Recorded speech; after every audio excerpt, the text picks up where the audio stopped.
ஓம் நம சிவாய. ஓம் நம சிவாய. ஓம் நம சிவாய. அன்பான சிவ அன்பர்களே, கடந்த நாட்களில் நம்ம சிவபெருமானுடைய தேவார பாடல் பெற்ற ஆலயத்துடைய, அதாவது மாவட்டத்தோறும் உள்ள தேவார பாடல் பெற்ற ஆலயத்துடைய வரலாற்று சிறப்பை ஒவ்வொன்றா நான் உங்களுக்கு வழங்கிட்டு வரேன்.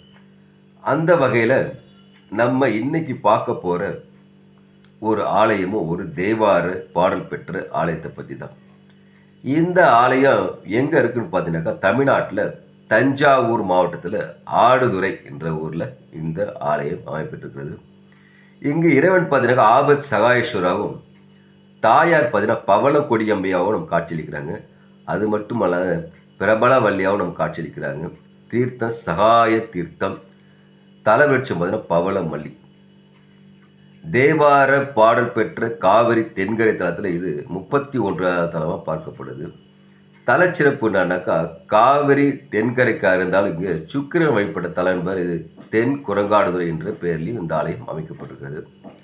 சித்திர மாதம் 4, 5, 6 தேதியில் சூரியன் இந்த ஆலயத்து எதிர்களை குரத்தில் விழுந்து சிவபெருமானை தவழ்ந்து வணங்கி செல்வது மிக சிறப்பாக பார்க்கப்படுது.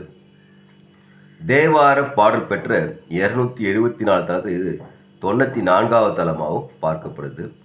இப்போ பார்த்தீங்கன்னா ராம பக்தனான சுக்கிரன் பார்த்தீங்கன்னா தென் குரங்காடுதுறை அடைந்து சிவபெருமான் வழிபட்டு ஒரு நாட்களில் பார்த்தீங்கன்னாக்கா, சுக்கிரவன் பகை காரணமாக சுக்கிரவனை தேடி வாலி அந்த தென் குரங்காடுதுறைக்கு வராரு. இதனால் தன் உயிருக்கு பயந்து அஞ்சு நடிகை சுக்கிரவன் என்ன பண்ணுறாரு, ஆடுதுறை அடைஞ்சு அரவஞ்சாடி அணிந்து அந்த நாயகி அரணை அடைந்து சிவபெருமான் அழைப்பு புகுறார். இப்படி சிவபெருமான் அழைப்பு புகுந்த சுக்கிரனை காப்பாற்றுறதுக்கு சிவபெருமான் என்ன பண்ணுறாரு, சுக்கிரவனை அன்னப்பறவையாகவும் அவருடைய தேவி பாரிஜாத மலராகவும் பவள மல்லிகை மரமாக வேறு ஒன்று செஞ்சு செய்கிறாரு.